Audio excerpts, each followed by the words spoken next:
Alright, we're back into another Dragon Ball Super card game video, and today you're not with Android, you're with me, Sandy. We're going to be going over the deck that I was going to play at the Seville Regional in Spain, which was just recently cancelled. I was going to play something a bit spicier as the format was pretty much irrelevant with Draftbox 5 coming out the week of.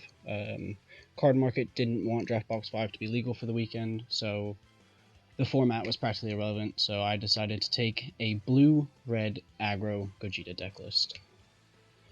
To start off, I've got the leader, which is the Dragon Ball Heroes game promo, Super Saiyan Gogeta. On his front side, when he attacks a leader card, you draw one card, and this card gains plus 5,000 power for the duration of the turn. So it applies good pressure early on. It applies pressure to awaken leaders, so if your opponent just happens to awaken before you do, which isn't that common, you can still apply pressure. The most important thing about this leader for me is its awaken skill. When you're at 5 or less life, you may draw one card, choose one of your energy, and switch to active mode. So if your opponent decides to interact with your leader by attacking it, if you're on the play, it allows you to awaken on turn 2 and have an explosive turn where you're threatening lethal turn 2 if you open well enough. So that's the main reason I went with the leader. He's also got a great effect on his awaken side where he has built-in double strike. So it applies a lot of pressure. Once you get them down to 2, every single leader swing after that is lethal. When he attacks, draw a card, and then he has an activate main. Once per turn, choose one of your opponent's battle cards with 10,000 power or less and KO it. So it removes board presence as well.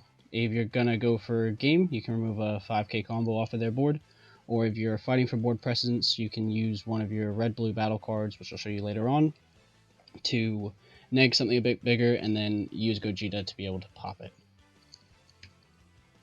Onto the deck. The main reason I decided to run a red leader was for Frieza's Death Ball. It is a card that's been on my radar since the set's release, and now that I don't have to play Piccolo, I get to play Frieza's Death Ball, which is an activate battle for 1 red energy. If your leader card is red, choose up to one of your leader cards or battle cards, and it gains plus 15,000 power for the duration of the battle. And then if all of your energy is red, which it will be, you can choose one of your opponent's battle cards or leader card, and it gets minus 10,000 power. So face value, it's a 1 energy 25k combo, or it's a 1 energy 15k combo with board removal, or another important thing is it's a 1 energy 10k combo, and you get to pump one of your battle cards for Heartfelt Plea. Card's very versatile, very strong card. A 1 mana 25k is something that a lot of decks are going to find very difficult dealing with against aggro, or when you're going for lethal. If you have 2, it's just 2 mana 50k combo, which is very, very, very strong. I play 2 Self-Awakeners in the deck, the two of the most aggressive and cheap aggro cards you can play as a red deck. Intensifying Power Trunks for the critical, and Saiyan Kaba for the double strike. I run Heartfelt Plea as well. I'm playing an aggro deck. I'm playing a red aggro deck, so Heartfelt Plea is an obvious inclusion. Being able to get down a 30,000 triple strike offering card as early as turn 2 or turn 3 is very strong, and can apply loads of pressure onto your opponent's leader very early on. Some of the important stuff, this is a red-blue deck, so I'm running some rival cards, which would be Cooler Tyrannical Assault. It's a 1 mana 20k double strike, and it allows me to deal with board presence as well. And then Hercule and Majin Buu Friends Forever, which is a 1 mana 19k. It draws you a card, and it gives a card minus 10,000 power, so it has synergy with our leader, has possible board removal. It replaces itself, and then at the end of turn you can choose something in your hand and bounce it back. So you can bounce back your Cooler Tyrannical Assault for a possible Beerus super combo into it again. It just depends on the way the game is playing out, but the versatility of that card is very strong. And then finally, the super combo, which is Beer's Divine Obliterator. This card is... the super combo is relatively underwhelming as far as the deck is concerned. It's strong as it introduces an untap defensively. It's a red-blue combo for Arrival, and it's just a 10k combo. So that's its strengths. Its weaknesses are its lack of draw, and then it has no real value outside of being combo fodder for Arrival when you're using it offensively. Onto the extra cards, I run Sensu Bean because I'm a blue deck, I'm an aggro deck. Sensu Bean is an auto include into the deck. Not much else to say about that, everyone knows what Sensu Bean does. And then I run 3 Whis' Coercion. This was my negate of choice because it's free, it's a hard negate. Red at the moment doesn't have a lot of super solid negates in its arsenal, especially for an aggro deck, something like this. After Image didn't really fit what I needed to. I didn't really do what I needed it to do for negate. So Whis' Coercion was just the obvious pick from the beginning. Got some tech options. The first and the only draft box card in this list is Trunks Deluge of Power. It is a 0 mana 10k when comboed onto one of your red battle cards, so it applies a very good amount of pressure. It allows you to protect your Self-Awakeners in the early game against unawakened leader swings, and it's just another red card. The deck is primarily red, so we need as many good red cards as we can get. Then the Overwhelm of the deck is Bardock Awakened Instincts. I always try and fit Overwhelm into my deck. Bardock Awakened Instincts is always my first choice for the most part. The deck doesn't draw very well, and Bardock really helps us filter out our hand, see new cards, see possible cards we need, and it's a free 20k. So very strong and definitely what I need the Overwhelm slot in the deck to do. So yeah. And then I run Combo Attack Cooler. This card is definitely the most lackluster card in the deck, but at the same time it can allow you to do quite a few nutty things. Outside of the Beer super combo, I have no 0-5k blue combo for Arrival, so the deck needed something for that. Combo Attack Cooler has synergy with our 5-drop cooler. So it's an activate battle, 1 blue, choose one of your red or blue Frieza Clan cards in your battle area other than Combo Attack Cooler and bounce it back to your hand.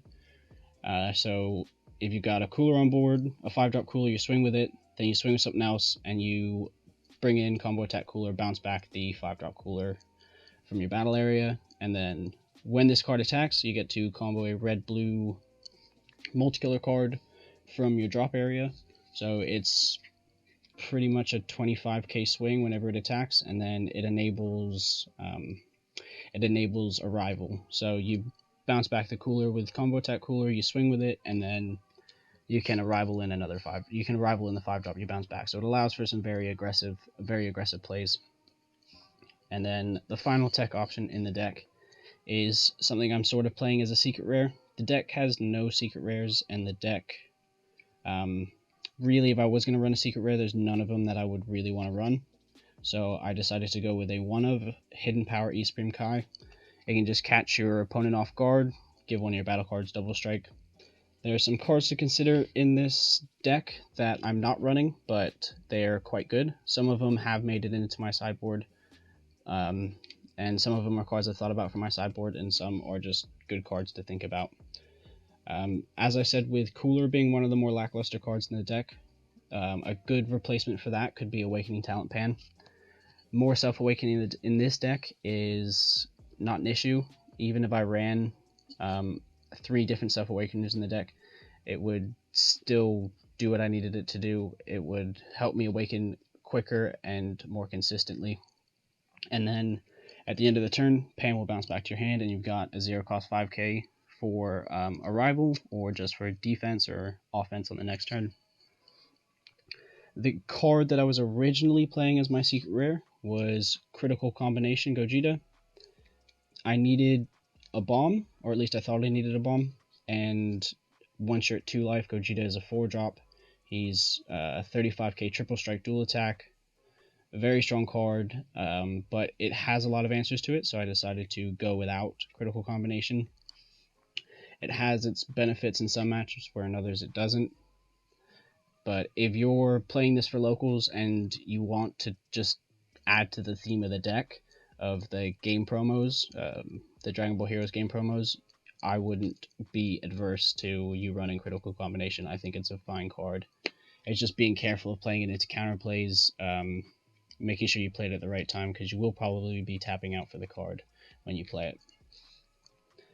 The next card to consider is Frieza Death's Embrace.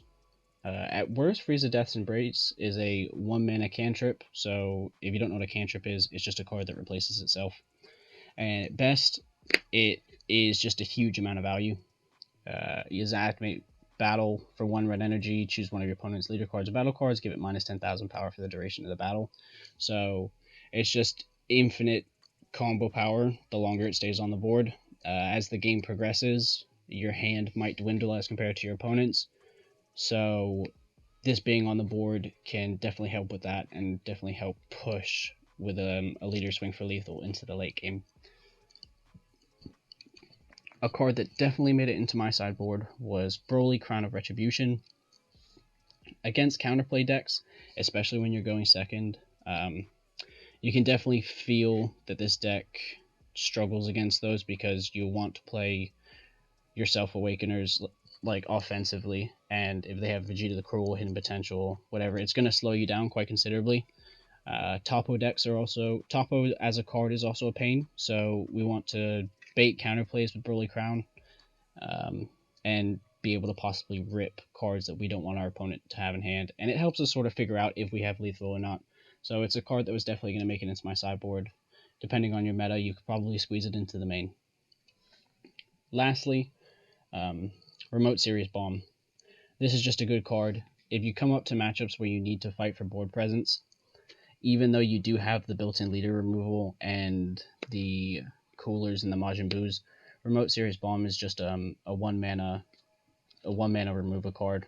So if your opponent has a board of a bunch of small things and 1 big things, they're not going to choose the big thing with Remote Series Bomb, so you can use coolers, Majin Boos, and leader effect to remove the rest of the board, and then use Series Bomb to pop the big guy. Android wants me to go over the Mulligan and like how turns progress, so I'll just quickly run over that. The Mulligan, you really want Self-Awakeners in your hand. Those are very important because you want to apply as much early pressure as possible. You want a Heartfelt in hand because this you want to be able to play it on your Awaken. There's only 4, so it's very important that you find this card. The Self-Awakeners, the deck runs 8, so it's less important that these are in hand because you have a higher chance of drawing into them. Sensu Bean is another important card because if your opponent interacts with your leader, if you have a Sensu Bean in hand, it allows you to, or 2 Sensu Bean in hand, it allows you to get a turn 2 Heartfelt Plea. So that is very strong, and that's what you want to be aiming for. You also might like a Frieza's Death Ball so that you can pump one of your battle cards for Heartfelt. But that's not as necessary. You want to be going off on like turn 2, turn 3, so you need to be finding your cards that allow you to do that. And then obviously turn 1 you want to charge a red, blue, and pass. If you're going second, you obviously want to swing with your leader. And then on turn 2 you want to use Cabba and Trunks to Self-Awaken, and you want to work towards your Heartfelt play. If you can do it on turn 2, do it on turn 2. If it needs to be done on turn 3, just progress yourself to be able to do it on turn 3. I say work towards. I'm never going to say do this, this, and this, because you might not draw what you need to draw. Hands can always develop awkwardly, so just work yourself towards a Heartfelt play on like turn 3, turn 2 if you can. And then turn 3 plus, you just want to continue to aggress and get lethal. Lined up. It's an aggro deck, so turn 3 onwards, you should really be aiming to swing for lethal every single battle card swing or every single leader swing going forwards. Alright, and finally on to the deck list. As you can see, I have built the deck for pure consistency. It's an aggro deck and it doesn't draw very well, so it's very important to max out as much as you can. There's not many ratios to go over. I do run 3 combo attack cooler. It was originally 4, hence why East Supreme Kai is at a 1. I was seeing too many blue cards too early on, and 4 combo attack coolers, I was just seeing way too many of it, so it needed to be cut down and replaced with a red card. So that's why I say Hidden Power East Supreme Kai is sort of like the secret rare of the deck, quote. Like, you can run critical combination as well, like I had said, but you don't want to be seeing way too many blue cards, and if your hand develops awkwardly where you do have a lot of blue cards, the deck just doesn't flow like it needs to. So combo attack coolers at 3. I also run Bardock Awakened Instincts at 3. Normally when I'm running Overrealm, my Overrealm slot portion of the deck is 2, but you want to be seeing Bardock Awakened Instincts as often as possible and as early as possible, because it'll help you filter out of awkward hands, it'll help you try and find those heartfelt pleas if you're digging for it, and then you want to play it as many times as possible throughout the game because it's just a very strong free attack and free filter. Some of the pros of the deck. The deck hits the gas, and when I say hits the gas, like, I mean it. If you've opened well, your opponent has swung at your leader and you're going first, you can possibly be swinging for lethal on turn 2 with your heartfelt. Turn 3 onwards, you can develop a massive board. You can just really punish your opponent. So that was the main reason I was playing the deck. It's a lot of fun when the deck plays the way it wants to. It can really go off, so I really enjoy that aspect of the deck. It's insanely energy efficient, and when I say energy efficient, I mean everything in this deck costs 1 or less if you're playing it as it should be played. It allows you to not charge past like 3 energy. You don't really ever need to charge past 3 energy because with the help of Beerus and Sensu Bean, you have more than enough energy. Sometimes you might need to go up to 4 depending on if it's a control matchup, but the deck is just so energy efficient that you can stop charging after 3 and start developing hand advantage from that point onwards. And then the deck is rogue. Like, the main reason I wanted to take this deck was because I knew my opponents wouldn't know what is going on game 1. Against decks like U7 in testing, they'll swing at me to try and gain the hand advantage off of like ditching an extra card and possibly taking a life. And then I'll take the life and I'm at 7, and then all I need is 2 Self-Awakeners and I'm going off, and I can pretty much kill them turn 2, or I'm going to try and kill them turn 3. And then if your opponent hasn't mulliganed correctly because they've seen your leader, they don't really know what it does. No one knows what this deck does until you've charged past turn 1 or 2. Even like when you charge a red-blue, they'll have a rough idea of what's going on, but they still won't know until they get hit.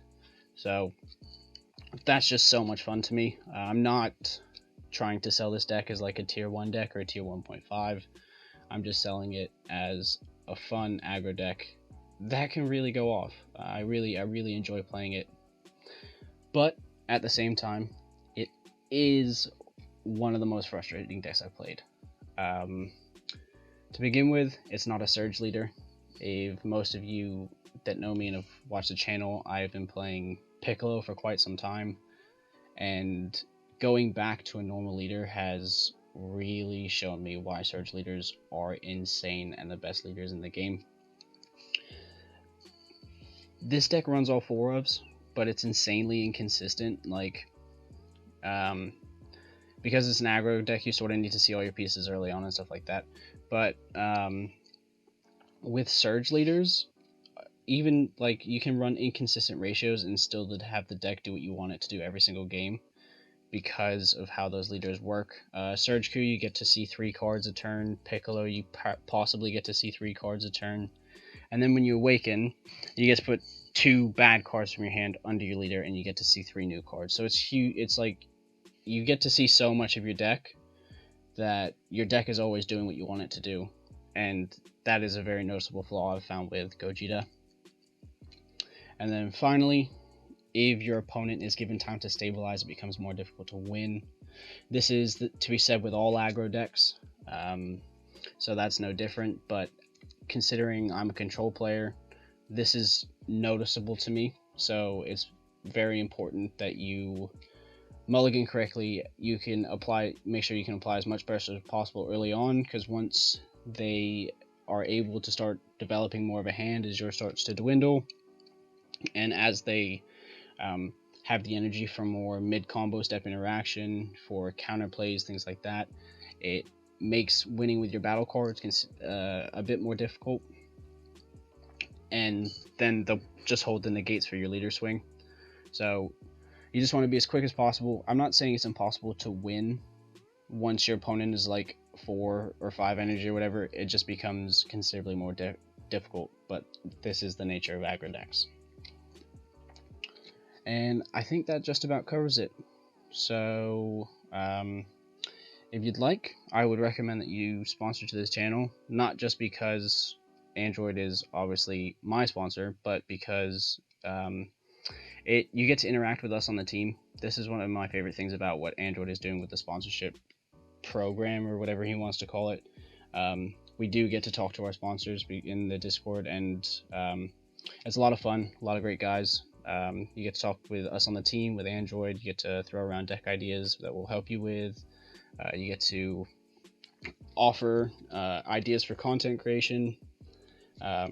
So I think it's worth your $1 or whatever it might be. And then obviously, if you like the video, like it, let me know what you liked. If I can do things better, let me know. And I hope to see you on the next one.